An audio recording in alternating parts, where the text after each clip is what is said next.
नमस्कार दोस्तों, आपका भक्ति कीर्ति में स्वागत है। मरने के बाद तुलसी और गंगा जल क्यों रखते हैं मुंह में?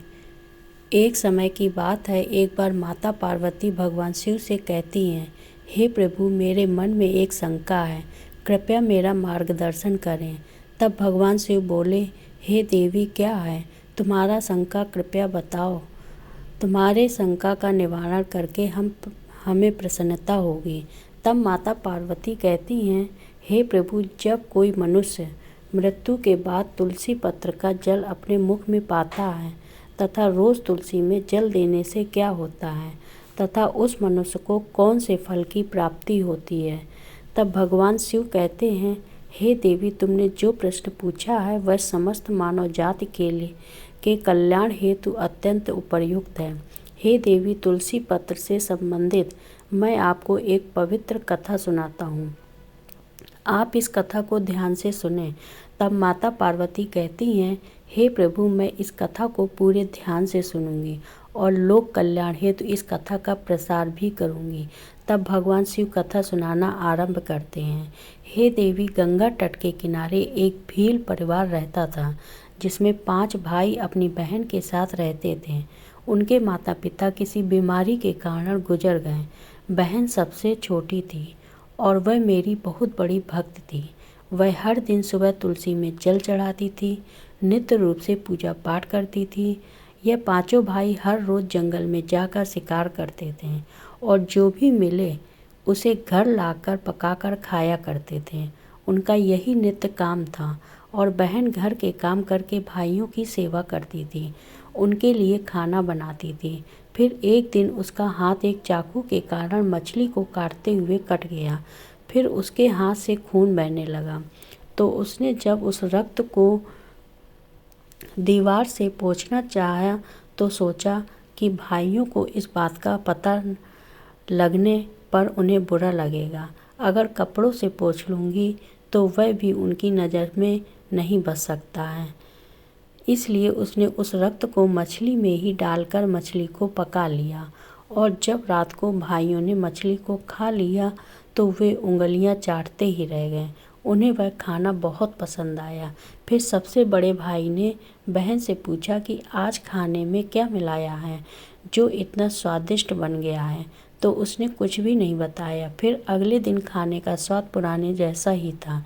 इसलिए बड़े भाई ने बहन को कसम दिलाई कि उसने खाने में क्या मिलाया था।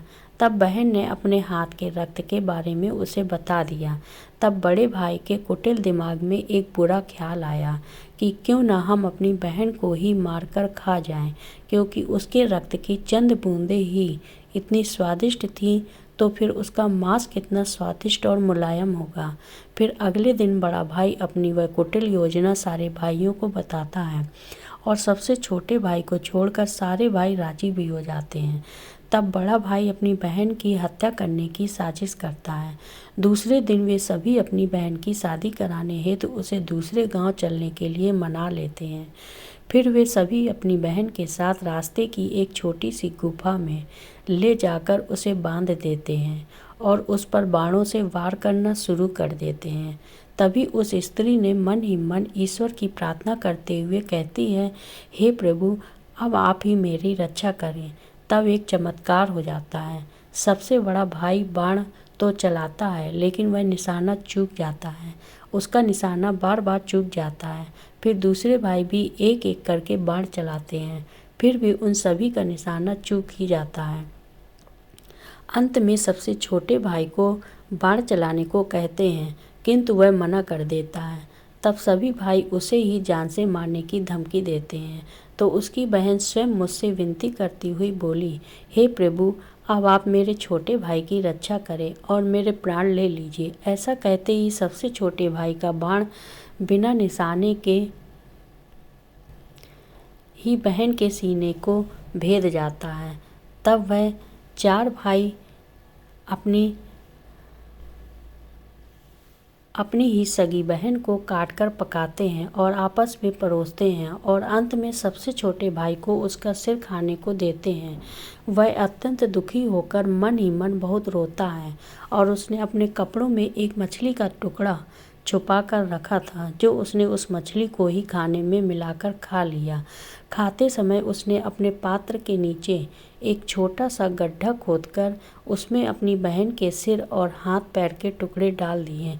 फिर वे जब वहाँ से चले जाते हैं, फिर दूसरे दिन छोटा भाई इस जगह पर आकर एक बांस का पेड़ अपनी बहन की याद में लगा देता है और उसे रोजाना पानी देता है।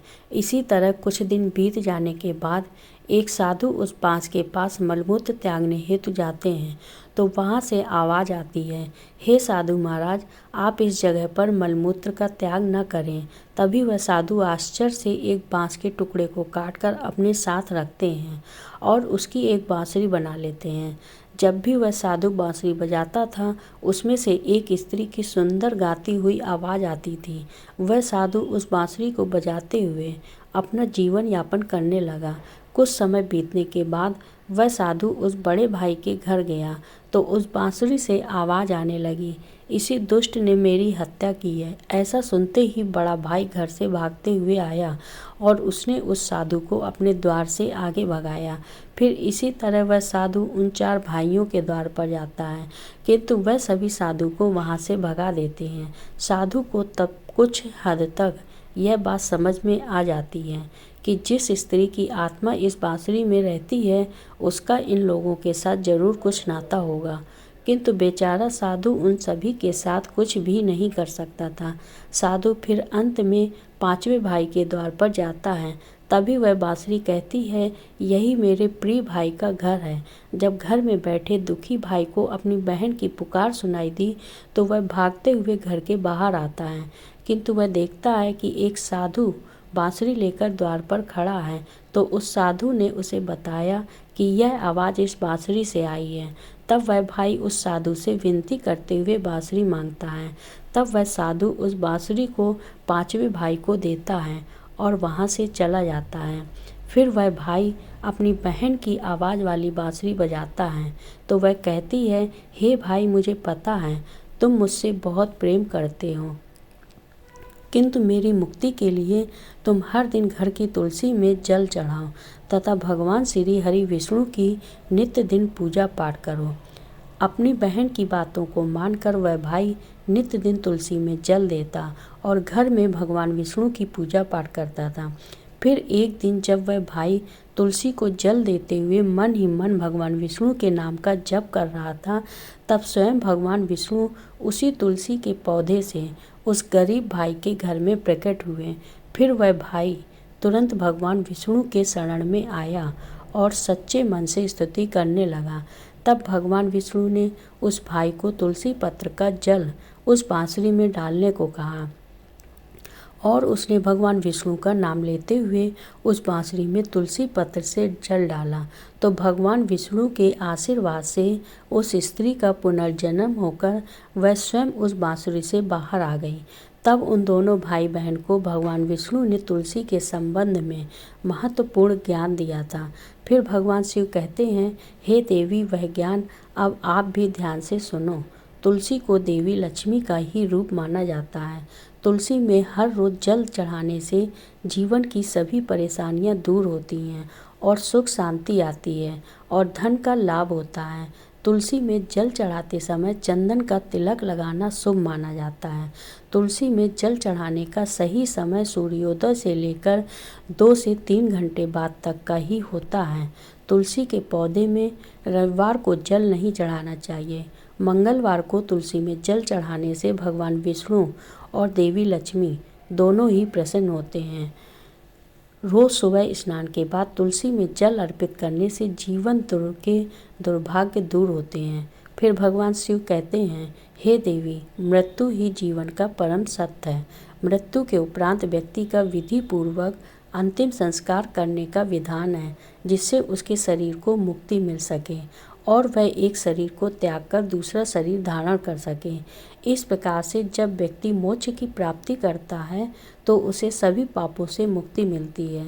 मृत्यु के समय मुंह में गंगा जल डालना चाहिए, जिसका कारण है कि गंगा जल कभी खराब नहीं होता है और कुछ बूंदें ही मृत्यु उपरांत व्यक्ति के लिए मोक्ष के द्वार खोल देंगी।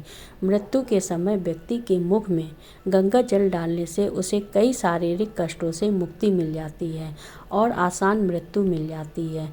यदि मृत्यु के साथ व्यक्ति के मुख में तुलसी की पत्तियां रखी जाती हैं तो मरने वाले व्यक्ति की आत्मा को भगवान विष्णु का आशीर्वाद प्राप्त होता है और संसार की मोह माया से मुक्ति मिलती है। वहीं शरीर के सारे कष्ट दूर हो जाते हैं और आत्मा सभी बंधनों से भी मुक्त हो जाती है।